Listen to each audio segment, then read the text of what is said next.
ومنا بالعافية يا أرحم الراحمين. ربنا آتنا من لدنك وعلمنا من لدنك علما سبحانك لا علم لنا إلا ما علمتنا إنك أنت العليم الحكيم. صلى الله على سيدنا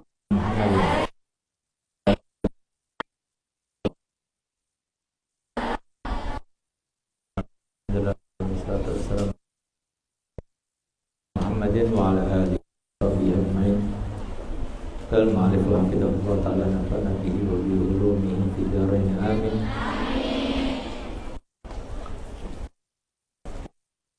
المحلي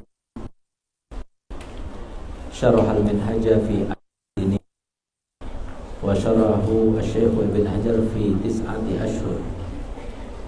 فقيل له في ذلك فقال إن الشيخ المحلي التزم الدليل والتعليل ونحن لم نلتزم ذلك. Dan diriwayatkan bahwa Syekh Al-Mahalli beliau telah mensyarahkan kitab Minhaj selama 10 tahun lamanya. Lalu kemudian disyarahkan oleh Imam bin Hajar di dalam kitab At-Tuffah itu di dalam masa tempo cuma 9 bulan. Dan ketika ditanyakan yang demikian itu, kenapa beda jauh? Syekh Mahalli mensyarahkan kitab Minhaj selama 10 tahun, sedangkan Imam Ibn Hajar mensyarahkannya dalam waktu 9 bulan.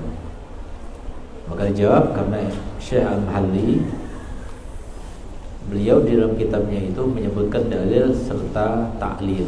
Jadi taklil itu sebab. Ini wajib, kenapa wajib? Ini haram, kenapa diharamkan? Ini makruh, kenapa dimakruhkan? Nah, itu taklil. Syekh Mahalli menjelaskan dalilnya sekaligus taklilnya. Tapi Imam Ibn Hajar tidak menyebutkan keduanya sehingga lebih cepat selesainya. Artinya mereka berdua itu apa yang didapatkan? Sehingga Imam Ibn Hajar mendapatkan karya yang sangat fenomenal, yaitu kitab At-Tuffah syarah Imam Ibn Hajar, syarah Minhaj. Begitu pula Syekh Mahalli di dalam Hasyiyatan, yaitu syarah daripada kitab Al-Minhaj juga dalam beberapa jilid. Jadi karya yang dibuat sangat teliti dan secara mendetail. Apa yang didapatkan dari dunia? Tidak ada didapatkan.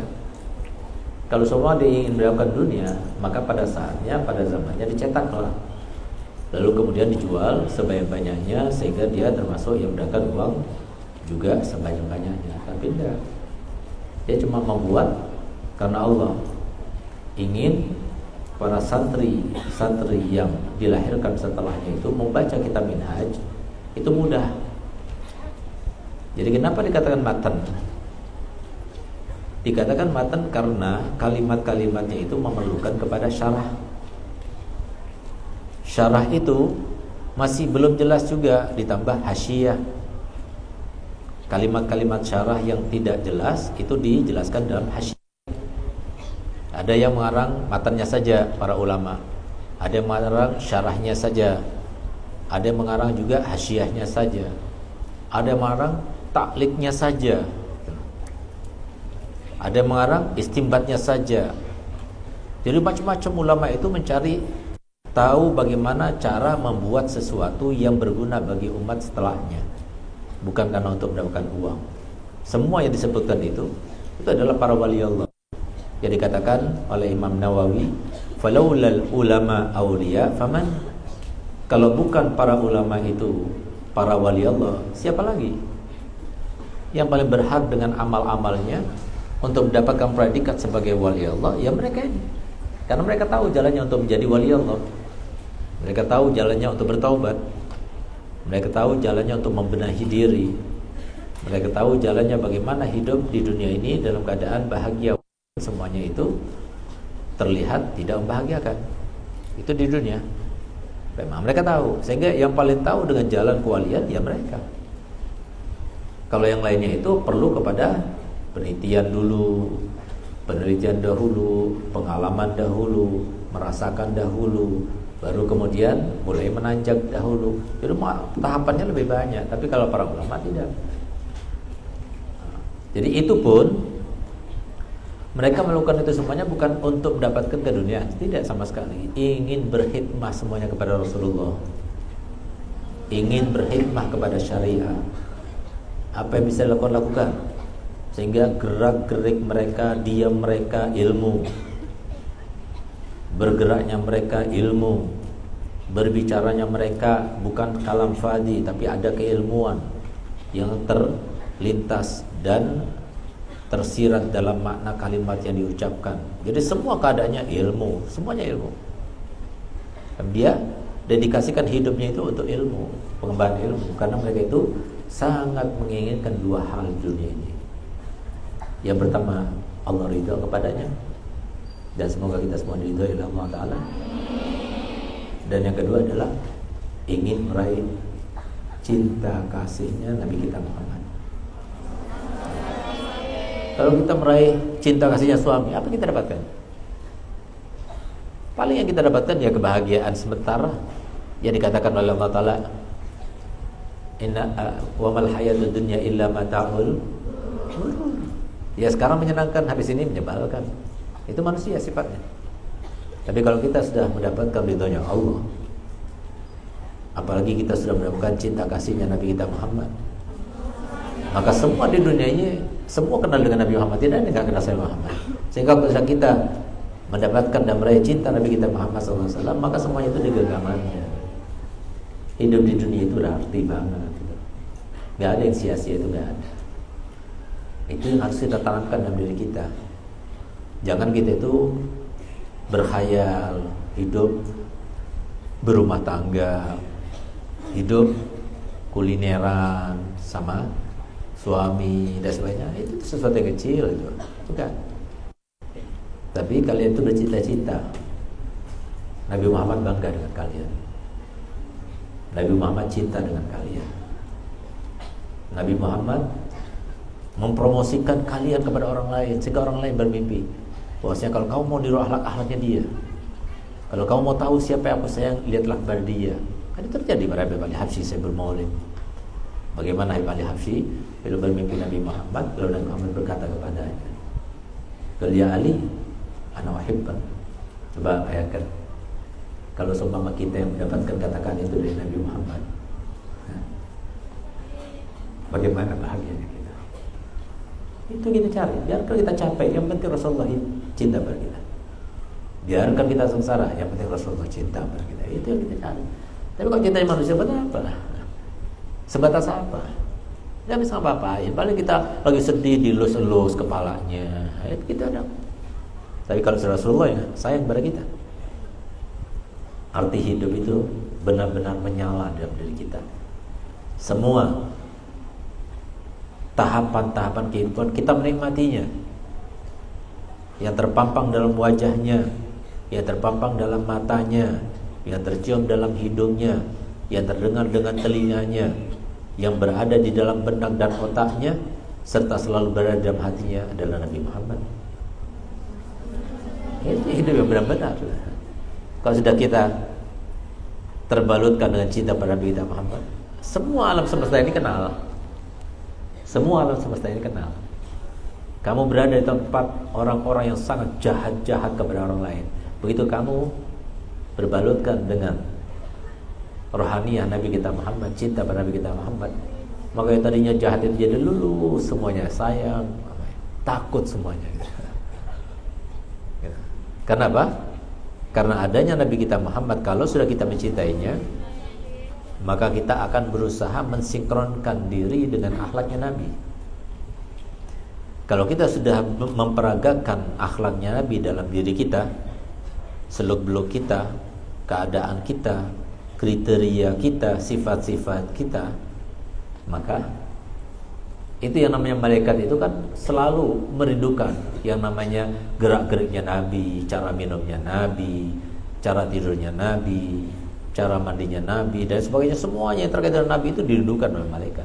Sehingga kalau ada semacam itu, mereka itu menjadi sorotan. Oleh semacam itu menjadi sorotan. Itu analoginya itu seperti itu, logikanya itu seperti itu. Nah, itu yang harus kita lakukan. Bukan kita meniru fulan. Walaupun dia itu orang alim, walaupun dia siapa saja, kalau dia itu tidak sama dengan Nabi kita Muhammad, kita tidak menirunya. Tapi kalau sudah sama dengan Nabi Muhammad, dia adalah kecintaan kita, idola kita, panutan kita. Nah, barometernya siapa? Nabi kita Muhammad. Nah, makanya biasakan kalau dia sebut Nabi Muhammad, Allahumma shalli wa sallim alaihi. Biasakan. Capek Ustaz, jangan capek. Untuk kalian sendiri. Tambah banyak salawat yang kita baca. Rasulullah sampaikan oleh 2 malaikat yang Allah ciptakan. Ya Rasulullah, barusan anak-anak dalwa. Siapa anak dalwa? 1, fulan. Yang baca semuanya sampaikan. Bukan cuma dia saja. Fulan bin fulan. Ayah kalian juga sebutkan. Ayah kalian berarti dapat sebutan di depan mata Nabi kita Muhammad SAW. Nah, jadi kalian di sini tapi orang tua terjaga. Banyak aja. Apa sih susahnya? Kita cuma ngomong Allahumma shalli ala sayyidina Muhammad, Allahumma shalli wa sallim alaihi, Allahumma shalli wa sallim alaihi. Enggak ada capeknya. Sambil kita dengar Allahumma shalli wa sallim alaihi gitu. Nikmat. Nah, cuma emang dasar kurang ngajar si setan satu itu. Nah, dia enggak mau membiarkan kita bahagia, enggak mau. Kita menambah kebaikan, Allah Ta'ala sudah menyatakan, dan itu adalah sebuah kenyataan fakta yang real. Apa itu? Innal hasanat yudhibnas. Yang namanya kebaikan itu akan menggelontorkan, akan memunahkan segala macam keapesan yang karenanya kamu tersungkur, yang karenanya kamu terkena musibah, yang karenanya kamu dipandang sinis, yang karenanya kamu diganggu, yang karenanya kamu dibully. Itu semuanya kan ada dosa-dosa itu. Sehingga kemudian Allah Ta'ala firman, man amila sholihan fa li nafsihi wa man asaa fa 'alaiha. Barang siapa baik untuk dia sendiri. Enggak ada. Kalau kamu berbuat baik, orang tuamu akan senang, bahagia. Enggak, orang tuamu sendiri-sendiri. Dia cuma dapat imbasnya saja. Imbasnya apa? Dia akan dipuji, Masya Allah. Beruntung kita sebagai orang tua punya anak seperti anak ente, Masya Allah. Di pondok dia gak pernah melanggar, di pondok dia itu sholihah, apalagi nanti di luar pondok. Dia dapat pujian karena dia yang melahirkan. Apapun kebaikan yang dilakukannya, kalau dia menjadi seorang ahlul ilm, maka akan sampai kepada kedua orang tuanya. Imbasnya saja. Tapi yang menentukan kamu bahagia atau tidak bahagia, yang menentukan kamu solehah ataupun tolihah, yang menentukan kamu beriman atau tidak beriman, yang menentukan kamu disayang atau tidak disayang oleh Allah dan Rasulnya, siapa? Man amila sholihan fali nafsi wa man asaa fa 'alaiha. Dalam ayat yang lainnya sebutkan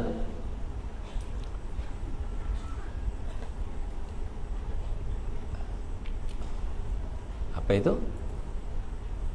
Ma'amilat aidikum, seperti dhahar fasadu fil barri wal bahri bima apa? Bima kasabat aidin nas linuziqahum ba'dalladzi amilu la'allahum yarjun. Jadi tampak kerusakan di bumi, baik itu secara kompleks ya maupun secara individual. Ya, semua itu terjadi karena apa? Karena orang-orang itu yang melakukannya itu. Oke. Untuk apa? Allah dengan kejadian itu ingin mengingatkan, ayo kembali ke jalan yang benar. Kalau kamu nggak kembali ke jalan benar, ya jangan salahkan, boleh ditambah lagi. Tapi kalau kamu sudah kembali pada jalan benar, kebaikan lebih banyak daripada keburukan, maka di saat itu kamu menikmati kehidupan. Pastikan itu nggak bakal berubah. Jadi kamu belajar di pondok ini dari mulai 1 tahun, 2 tahun, 10 tahun, intinya itu untuk mengetahui dan meyakinkan kepada diri kita sendiri, apapun masa depan kita tergantung pada sekarang. Kamu tinggalkan ya yang namanya zona apa? Zona nyaman, nanti kamu akan merasakannya Aman. Kalau sekarang kamu itu berada dalam zona nyaman, nanti pada akhirnya kamu berada di dalam zona tidak nyaman. Tinggal pilih. Semuanya mempunyai pilihan. Ingat ya, semuanya kasih pilihan sama Allah Ta'ala. Kalian bisa milih apa tidak? Kalau harus milih, milih yang mana? Jawab semuanya, ayo. Pilih zona tidak nyaman sekarang ini apa zona nyaman?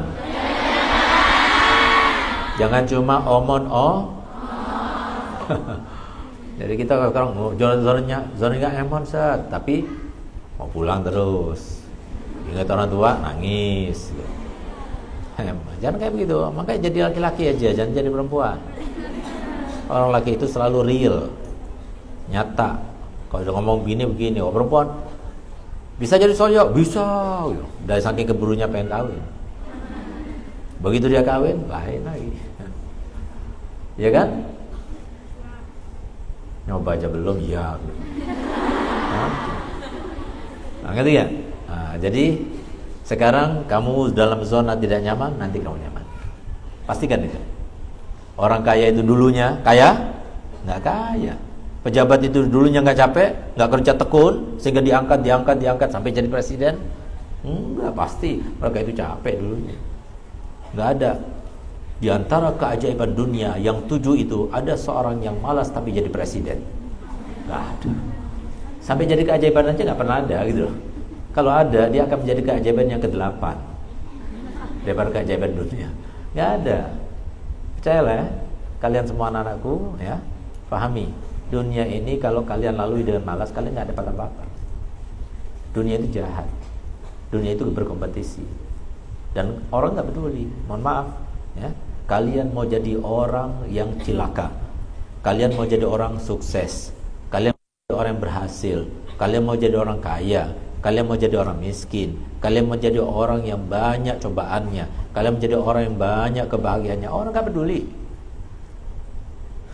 Kalau sama dia peduli, itu karena kesian aja. Dia berkhotir gitu. Jadi peduli hanya di mulut saja, tapi dia gak peduli. Mau saudara, mau siapa saja. Kenapa?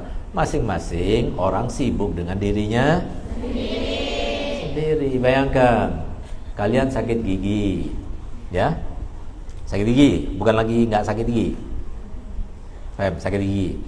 Di sampingnya orang yang juga sakit gigi.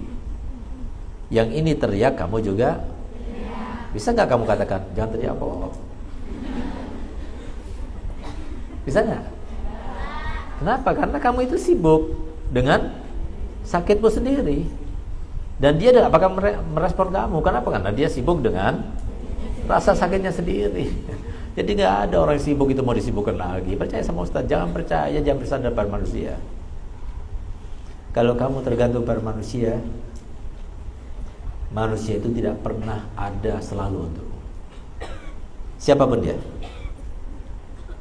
Tapi kalau kamu bergantung pada Allah, Allah selalu ada bersama kita kapan kita mau. Ingat ya, kapan kita mau, bukan kapan Allah mau. Jadi harus kita mulai sendiri. Kita harus berusaha. Bangun malam, ketika orang tidur bangun malam. Ketika orang nggak mau sedekah, kamu sedekah. Ketika orang nggak mau jujur, kamu jujur. Jangan pedulikan mereka orang banyak yang tidak baik, yang tidak mau mendekat, biarin mereka. Aku ingin menjadi orang yang berbeda dengan yang banyak, walaupun yang banyak itu adalah yang tidak baik. Nah, jadi jangan pedulikan. Komitmen dengan diri kita, konsisten. Sehingga pantas kalau Nabi kita Muhammad SAW bersabda dalam hadisnya, la takunu imma'a, jangan kamu menjadi orang yang suka ikut-ikutan orang lain. Apa imma ya Rasulullah? Imma itu adalah in ahsanan nas ahsanna, wa in asa'u asa'na. Kalau orang itu semuanya baik, kami juga ikut baik. Tapi kalau orang itu tidak baik, kita juga ikut tidak baik. Jangan. Kata Nabi SAW, Tominu anfusakum, kuatkan diri kalian. Tapi Rasulullah bernasihat kepada kita, dan semua nasihatnya Nabi per kalimat itu mengandung makna. Tominu anfusakum, kuatkan diri kalian. Artinya apa? Jangan lemah. Kuatkan. Apa yang kamu lakukan itu benar. Pastikan dalam diri kalian. Sebetulnya di dalam hati orang-orang yang banyak itu, siapa yang banyak itu? Yang malas. Siapa yang banyak itu? Yang gak ada keinginan untuk meraih cintanya Nabi. Itu yang kebanyakan. Sedikit yang mau meraih cintanya Nabi. Cita-citamu apa? Saya ingin dibanggakan oleh Nabi Muhammad. Cita-citamu apa? Saya ingin dicintai oleh Nabi Muhammad. Harapanmu apa? Aku ingin berada dalam hatinya Nabi Muhammad. Kemudian angan-angan kamu itu apa? Angan-anganku adalah aku ingin mati dalam perjuangan Nabi Muhammad. Gak ada kenikmatan melebihi daripada meninggal dalam perjuangan Nabi Muhammad. Itu ada kenikmatan yang paling besar. Itu angan-anganku, angan-angan Ustaz yang terbesar, bisa meninggal dalam perjuangan untuk Nabi Muhammad. Jadi semua sekadar berolahraga, kalau sudah 10 menit saja treadmill sendirian, bukan bersama orang, berat sekali. Tapi begitu kita datang, capeknya, payahnya, bosannya luar biasa, langsung ingat Nabi Muhammad. Olahraga untuk Nabi Muhammad, langsung hilang semuanya, langsung kita semangat. Karena dimanapun kita disebut Nabi Muhammad pasti membahagiakan. Gak ada Nabi Muhammad disebut tidak membahagiakan. Nabi Muhammad dimanapun disebut pasti membahagiakan. Karena apa? Sifatnya Nabi Muhammad itu al-Bashir. Jadi yang memberikan kabar gembira bagi siapapun juga.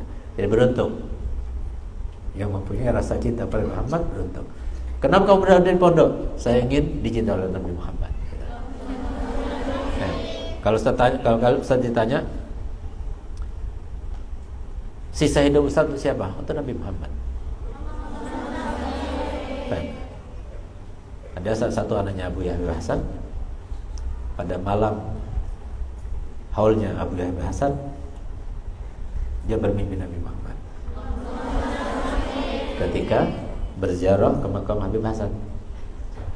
Dia baca Quran. Ketika baca Quran, tiba-tiba datang rohaninya. Rohaninya itu sesuatu yang dia rasa, langsung timbul rindu kepada Nabi Muhammad, seakan-akan Nabi Muhammad itu dekat, itu rohaninya. Lalu dia menangis tanpa sadar, nggak tahu sebabnya itu, dia nangis. Ketika dia nangis, dia mendengar suaranya Nabi dalam makam Abu Yahya Hasan. Suaranya Nabi berkata begini, ma aktsara fasadu ummati fi hadzal zaman. Alangkah banyaknya kerusakan umatku di zaman ini. Alangkah banyaknya kerusakan umatku di zaman ini. Alangkah banyaknya kerusakan umatku di zaman ini. Sambil diucapkan kata-kata itu sebanyak 3 kali, diiringi dengan tangisan beliau. Maka yang bermimpi itu berdiri gak kuat, dia menangis sejadi-jadinya. Lalu dia berkata, ya Rasulullah, aku jadikan hidupku ini semuanya untuk berjuang dalam syariatmu, untuk berdakwah dalam jalanmu. Senang, gembira, bahagia Nabi keluar dari makamnya Habib Hasan. Kemudian yang bermimpi itu dipegang kepalanya, dicium dahinya, lalu dia berkata, ata'rifu ya waladi ma sababu fasadi ummati fi hadzal zaman? Tahukah wahai anakku, kenapa banyak umatku yang rusak di zaman ini? Maka dijawab, tidak ya Rasulullah, li'annahum yatamassuku nabi kitabin la masila lahu, karena mereka tidak teguh dengan kitab yang tidak ada tandingannya. Ditanya, kitab apa ya Rasulullah? Ihya Ulumuddin. Siapa yang mengarang? Imam Ghazali, tentang hati, tentang akhlak yang baik. Jadi orang nggak pernah dilihat itu karena sholatnya banyak, tapi akhlaknya nggak bagus. Buat apa? Jangan lupa kita dalam pandangan Allah. Allah Ta'ala itu sekarang itu lagi ngalah, nggak menampakkan. Untung masih kita sebagai umatnya Nabi Muhammad, umat dahulu sebelum Nabi Muhammad.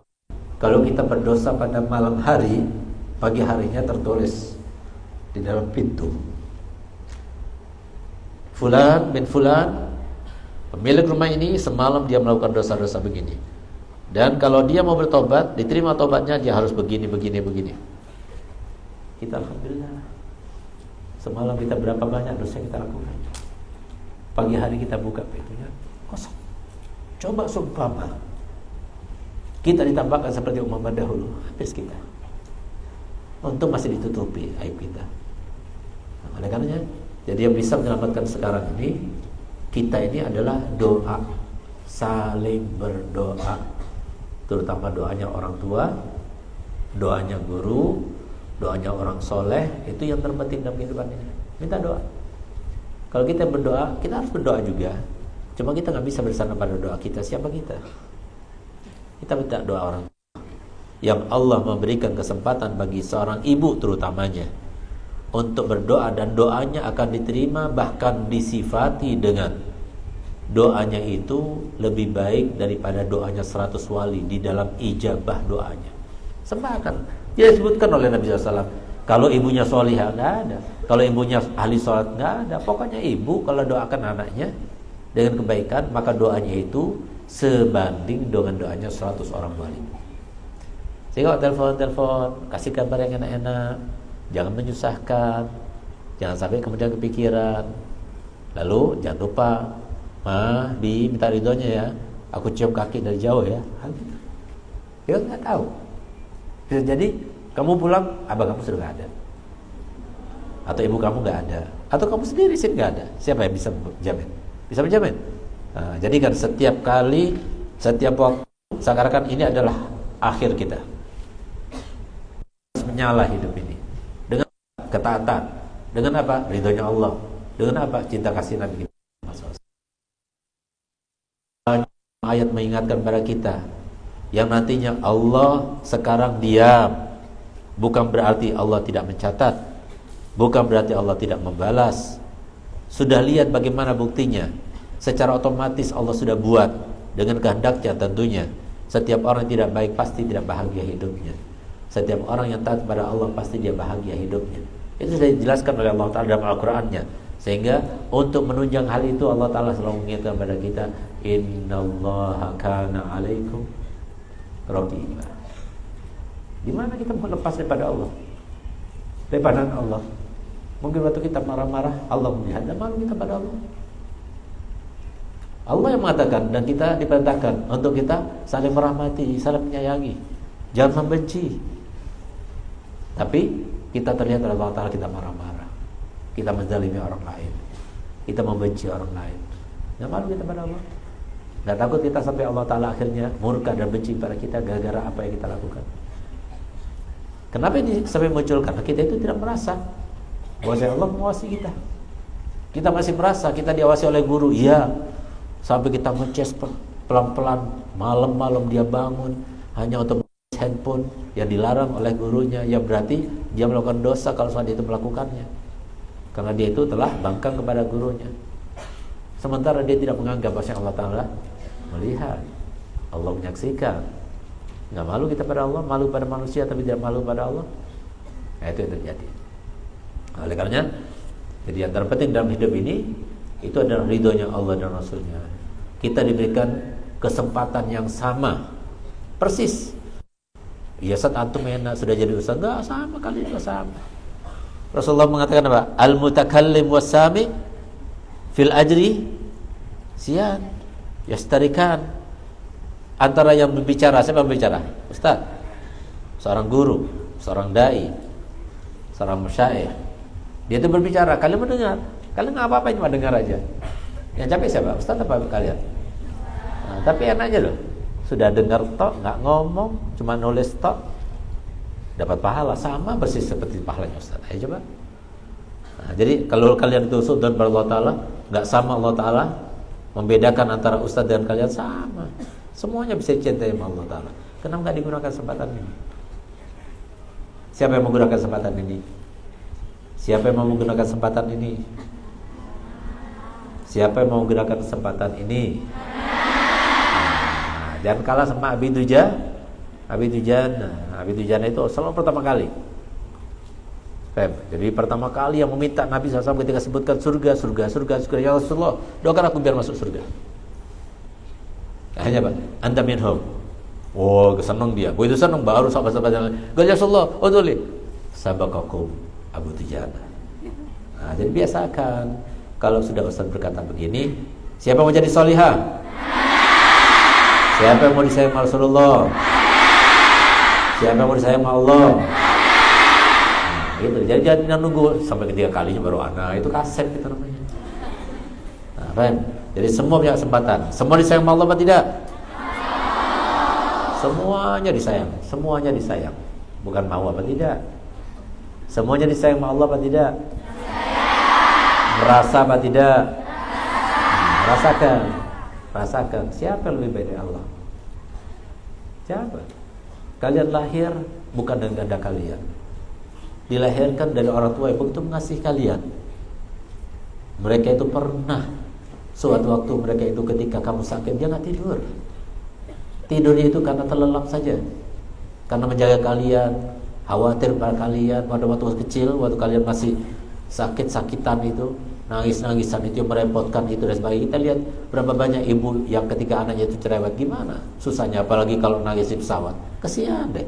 Semua orang akan melihat aja sedih, ganggu ajannya orang. Nah, kan begitu. Tapi dia sendiri bingung.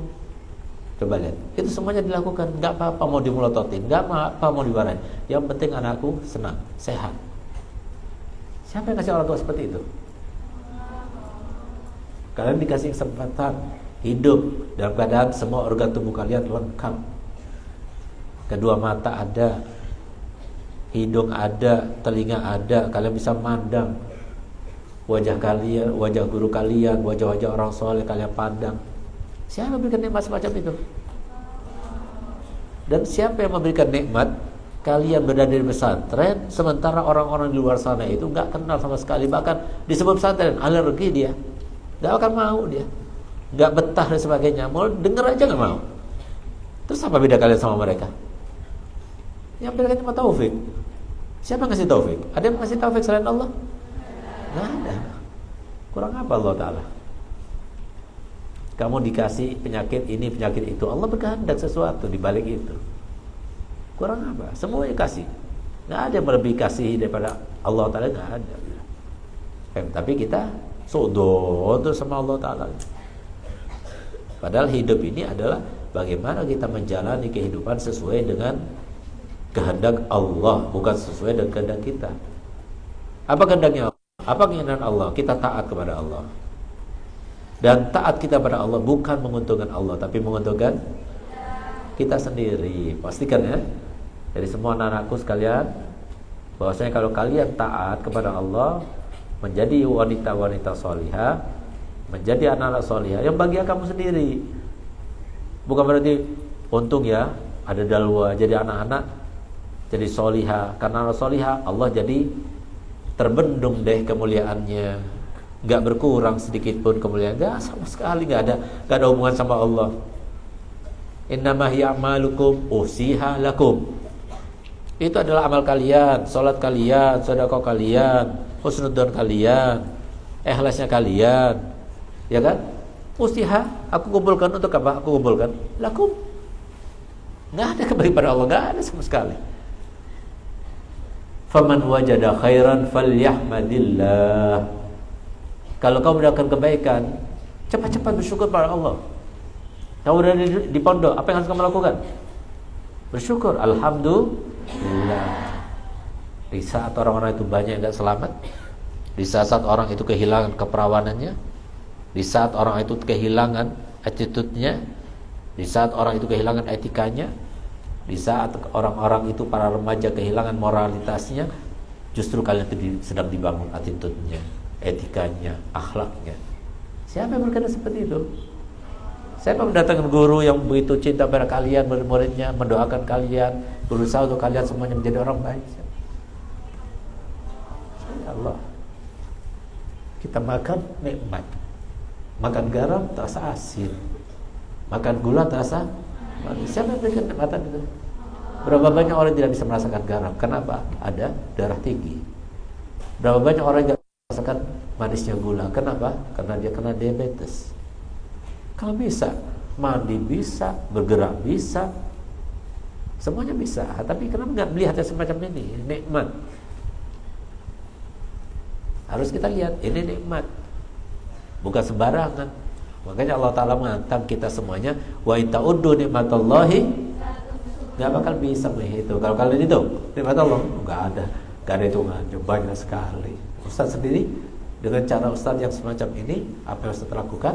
Ya Ustaz berharap yang baik-baik dari Ustaz tiru, tapi yang jelek jangan ditiru, karena Ustaz bukan tauladan yang mutlak. Kalau Ustaz melakukan sesuatu persis seperti yang dilakukan Nabi, sesuai dengan respon Nabi, lakukan, ikuti. Tapi kalau ustaz tidak seperti itu, jangan ikuti. Walaupun ustaz kalian, walaupun guru kalian yang kalian anggap ayah, walaupun kalau saya memerintahkan sesuatu yang bertolak belakang dengan perintah Allah, jangan lakukan.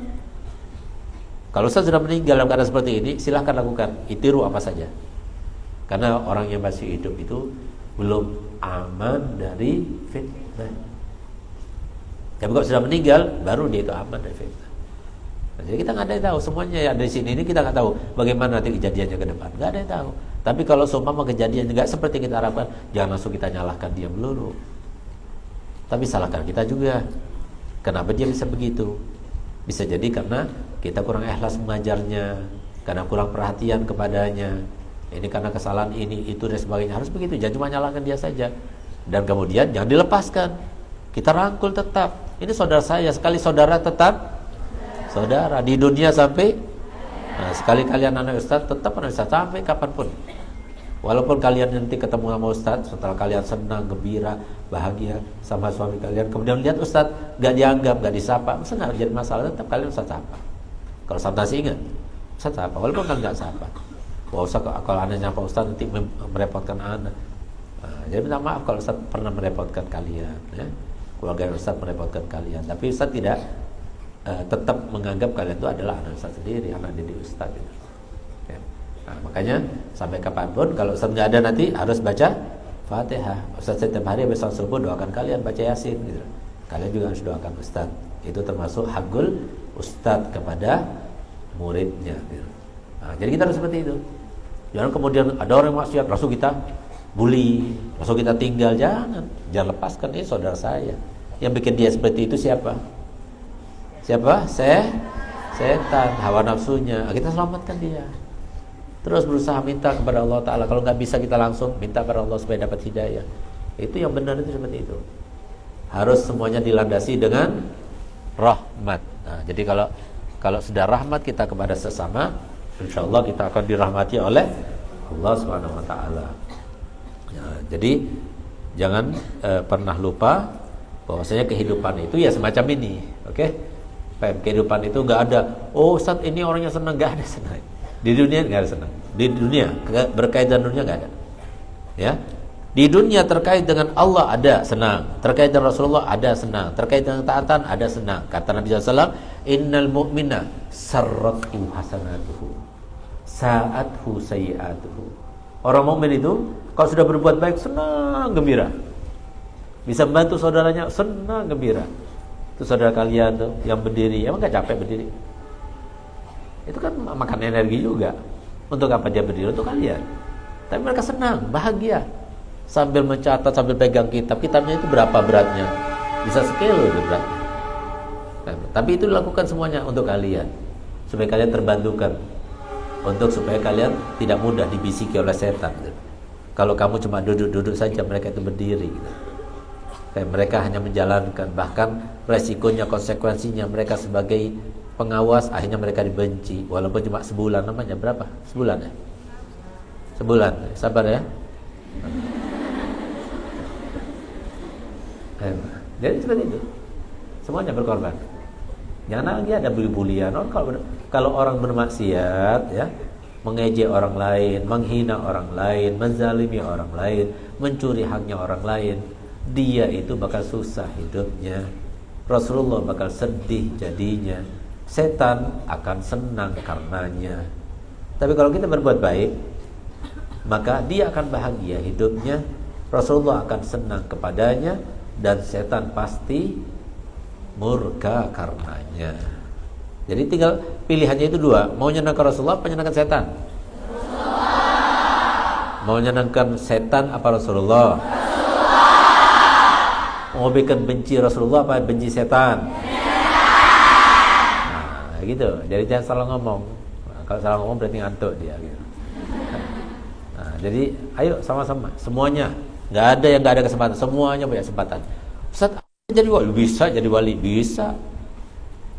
Yang penting jangan terlalu muluk-muluk. Anak mau jadi wali kutub, ya jangan. Karena wali kutub harus dari kalangan laki-laki, bukan perempuan. Sama seperti saya doakan ya. Kalau dulu sebelum Nabi SAW itu terutus, doakan biar saya jadi nabi yang perempuan satu-satunya. Nggak ada gitu. Jadi nabi semuanya laki-laki. Nah, begitu pula setiap yang tertentu itu biasanya laki-laki. Jadi cari, bukan cuma itu saja, kehidupan itu warnanya banyak sekali. Sama seperti bintang tuh berapa banyak? Berapa banyak? 1 triliun? Kayaknya iya deh. Nggak percaya? Hitung sendiri. Nah, kan nggak tahu kan kita berapa jumlahnya. Bagus nggak semuanya? Indah apa tidak? Bentuknya seperti apa? Seginya ada berapa? Ada 5 kan? Warnanya? Tergantung. Kalau Ustaz biru deh warnanya. Kenapa? Karena hobinya Ustaz biru. Loh, kan? Dari saking cahayanya itu tampak, kelihatannya seperti kalau biru nggak kelihatan dari sini gitu. Dari saking tampaknya cahayanya luar biasa, kelihatannya seperti putih, seperti kuning, seperti merah. Padahal itu warnanya itu kan versinya Ustadz, karena hobinya Ustadz adalah biru. Favoritnya Ustadz adalah biru gitu loh.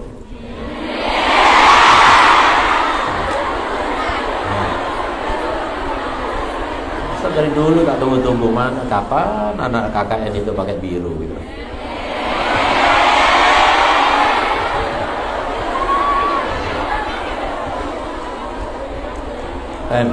Jadi usahakan untuk kita itu melaksanakan semuanya harus berarti. Hidup itu harus bermakna. Hidup itu harus menyala. Bukan menyalakan dengan api, tapi menyala itu dengan kobaran rindu kepada Allah, rindu kepada Rasulullah, gitu loh. Jadi harus berkobar. Orang kalau sudah berada di dekat kecintaannya, misalnya kamu baru kawin misalnya, karena kecintaan kamu itu bisa dicontohkan hanya dengan manusia terus. Padahal kalau seumpama Ustadz umpamakan di rumah kalian itu ada sarangnya tawon, keluar kamar ping, udah besoknya keluar kamar lagi ting satu, besoknya ting satu, hari keempat ting sininya udah bengkak. Mau dibiarkan? Kenapa? Karena selalu mengganggu, menyakiti, menguji dan sebagainya. Menguji keimanan itu kan. Paham? Begitu kena ting, langsung tanya, mau teriak enggak ya? Mau teriak enggak gitu. Mau nangis enggak ya? Mau nangis enggak? Itu kan ada sih. Ente tahu, suami kamu itu lebih dari tawon tuh. Setiap hari jadi ujian kamu. Nyebelin kamu, bikin gini kamu harus taat kepada dia. Siapa dia nggak pernah berbuat baik kepada saya, tiba-tiba saya harus izin kepada dia gini, ayo lebih coba. Nah, tapi kamu harus jaga, harus hormati, harus muliakan, harus jaga makannya, minumnya, jangan tidur, pastikan tidur dulu, udah tidur baru tidur. Emang enak? Nah, itulah kehidupan. Kamu itu salah, jangan menjadikan ya Allah ini kalau anak lempar, anak bakar bahkan, atau anak jatuhkan, maka nggak ada lagi di rumah ini kecintaannya Rasulullah. Nggak ada lagi sebab-sebab aku mendapatkan ridhonya Allah. Karena dengan setiap kali aku diintip, Allah ridho kepada saya. Biarin, satu lagi diintip, biarin, yang penting Allah ridho. Biarin, gitu lah maksudnya. Mau dibuang? Mau dibuang? Mau dibakar? Mau dihilangkan? Mau diganggu? Mau dilempar? Mau biarkan. Mau dicintai? Hai tawon, sungguh aku cinta kepada. Gitu dah. Logis apa enggak? Loh, enggak logis. Suami kamu itu lebih banyak ujiannya, melebihi daripada tawon itu. Kau cintai dia? Ya rugi, cintai Allah. Karena masalahnya itu di situ, itu ada tanda cintanya Allah di situ. Kalau dia ridho setiap hari dientuk, kata akhirnya dia kasihan juga. Ini dientuk kok orangnya nggak pernah marah, nggak pernah ngusir saya. Akhirnya yang tadinya marah, akhirnya yang tadinya itu nggak baik, akhirnya jadi baik gitu loh. Nah, akhirnya kalau sudah baik ngasih apa? Madu. jadi obat, bahagia hidupnya. Mau? Mau Ustaz, tapi nggak dientub dulu. Ya mana ada. Jadi harus diuji selama di dunia itu harus diuji. Nah, yang penting kalau kita belajar di dakwah, insya Allah kita termasuk yang tahan banting, tahan ujian. Bukan berarti kalau sudah di dakwah siap untuk dibanting. Bukan. Oke, maksudnya karena apa? Karena kita punya pedomannya Nabi Muhammad. Jadi hidup itu menyala terus. Dimanapun menyala, di pondok menyala, di rumah menyala, dimanapun menyala. Semuanya bahagia berkat ilmunya Rasulullah. Ala ini yang punya di salihah. Wa ala manazal salih al-Fatihah.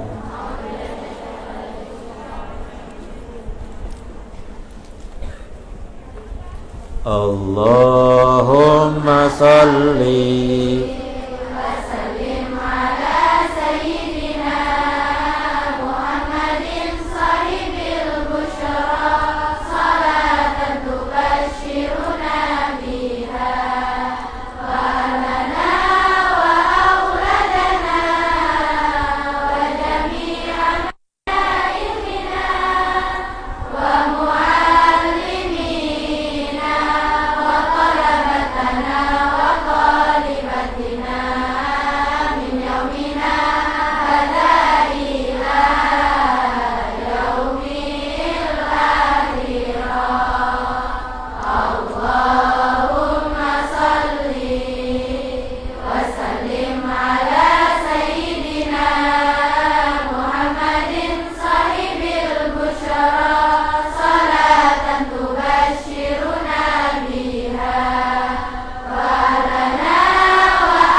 Allahumma salli wa sallim ala sayyidina Muhammadin sahibil busyara salatan tubashiruna biha wa ahlana wa auladana wa jami'a masyayikhina wa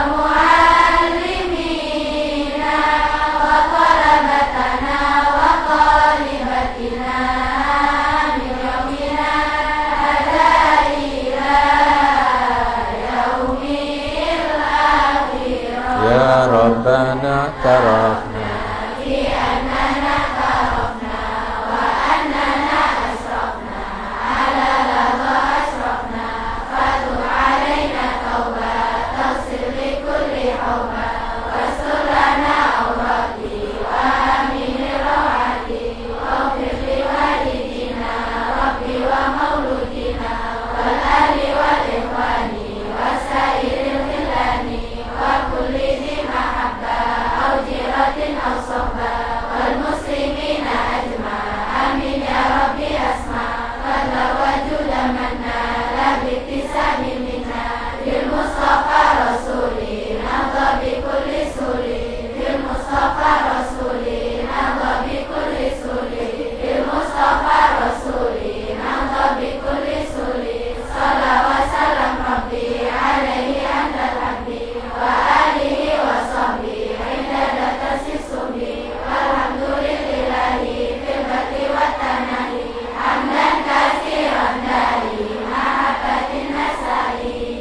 Assalamualaikum warahmatullahi wabarakatuh.